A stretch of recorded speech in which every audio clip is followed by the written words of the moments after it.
Hey, good morning, FCF. We are getting ready to start 6 days. We're going to be spending them in the book of Daniel. But what we're really looking at is a topic: how do you live as a Christ follower in a hostile culture? Now, living in a hostile culture is nothing new to the people of God, as you're going to see way back in Old Testament times. I mean, you think about it. The Israelites, they started in Egypt. They were mistreated in Egypt, and they come out of there and they have nothing but trouble with the tribes and the nations around them. The Assyrians give them a bad time, the Babylonians, the Persians, the Greeks, and then the Romans in Jesus' day. So Christians have had to live in various degrees in hostile cultures throughout history. But it's really pertinent for us today because we have had the luxury, most of us, of living a good deal of our lives in a culture that was really pretty friendly toward Christ, toward Christianity, toward biblical truth, and those kinds of world views, beliefs. But that is changing, and it's changing at a very rapid pace.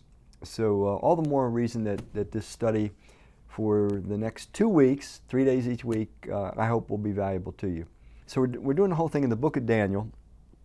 And so we're going to start in Daniel 1, but I'm going to give you a little context there.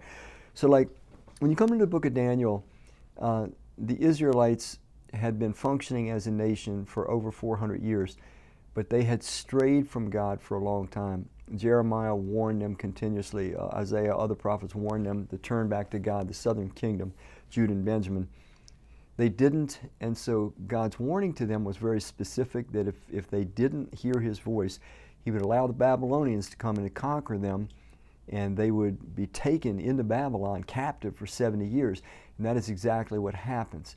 So when we come to Daniel chapter 1, it's 586 BC, and there have been 3 waves of the Babylonians that have come to Jerusalem and have taken away Israelites.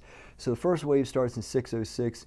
They take a bunch of people away back to Babylon. 597, they return again. They do it yet again. And then the last big bad one was in 586. They come, they destroy the temple, they burn it down, and they take a lot of people, particularly those that were royalty or nobility. They take them back to Babylon to try to retrain them to be good servants of Babylon. So that's where we pick up in the book of Daniel. The book is called Daniel. It's about the man with that name. And I'll start reading in chapter 1, verse 3 through, I might even go through 8. It's a lot of verses, but you really need a storyline. So it says, Then the king ordered Ashpenaz, chief of the court officials, to bring in some of the Israelites from the royal family and the nobility, young men without any physical defect, handsome, showing aptitude for every kind of learning, well informed, quick to understand, and qualified to serve in the king's palace. He was to teach them the language and the literature of the Babylonians. The king assigned them a daily amount of food and wine from the king's table. They were to be trained for 3 years. After that, they were to enter the king's service. Among them were some from Judah, and now we get names: Daniel, Hananiah, Mishael, and Azariah. The chief officials gave them new names. To Daniel, the new name was Belteshazzar. To Hananiah, it was Shadrach. And to Mishael, it was Meshach. And to Azariah, Abednego. So get the picture. They take these young men. They're going to completely brainwash them, teach them the Babylonian ways, language, culture, feed them the Babylonian diet. They even change their names to disorient them further, give them Babylonian names. Verse 8. But Daniel resolved not to defile himself with the royal food and wine, and he asked the chief officials for permission not to defile himself in this way. Now God caused the official to show favor and sympathy to Daniel, but the official told Daniel, I'm afraid of my lord the king, who has assigned your food and drink.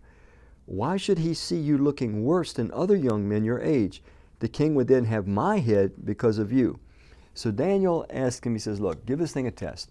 Test us for, I believe it's 7 days or 10 days, and if we don't look better by then, it's 10 days, he tests them, then we'll go along with your diet.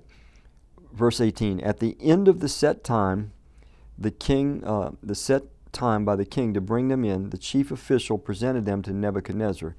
The king talked with them, and he found none equal to Daniel, Hananiah, Mishael, and Azariah.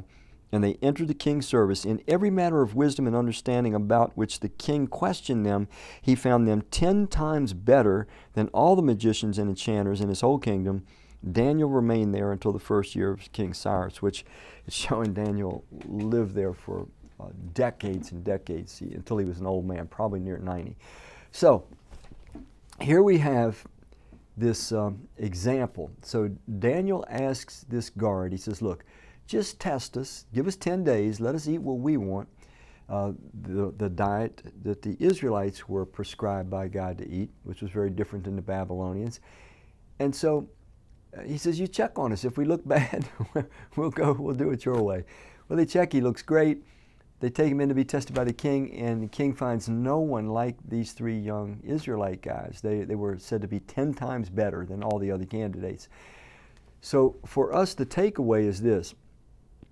When we are suddenly immersed in a culture that seems to have all the power, all the control, we always have more control than what it may first look. That's the first thing to notice. Daniel still had some room. He said, look, let me try to do things God's way in this area, and this area, and then you check. So often our society might pass laws, pass edicts, might persuade us in a certain direction, but we probably, if we're not afraid of the reaction, we probably still have a lot more wiggle room to do the will of God than we think. The second thing is this, is that God's faithful. When we're faithful to Him, He will be faithful to us, and irregardless of what cultural pressures are brought to bear on us, He will enable us to stand, to be forthright in our devotion to Him, and yet to still be considered those that are valuable to the culture, to the governments that we happen to live in. These guys, they go into the service of the Babylonians.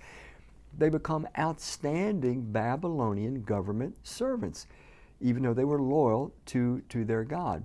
As Christians, this is something we have to learn to do. We have to learn to serve people, serve businesses, serve governments that in many cases are ungodly and even hostile toward God, and to serve them with the very best effort that we can give, and at the same time remain loyal to God, maintain our values, our morals as they're designed by God, and then trust God to give us the extra grace that we may need to stay faithful to Him when it looks like we're in a conflict with what one of our authorities may be requiring and what God requires.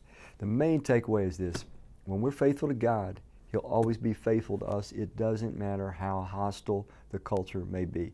We really need that today because our culture is changing, and it's changing very fast. Thank you, and I'll see you tomorrow.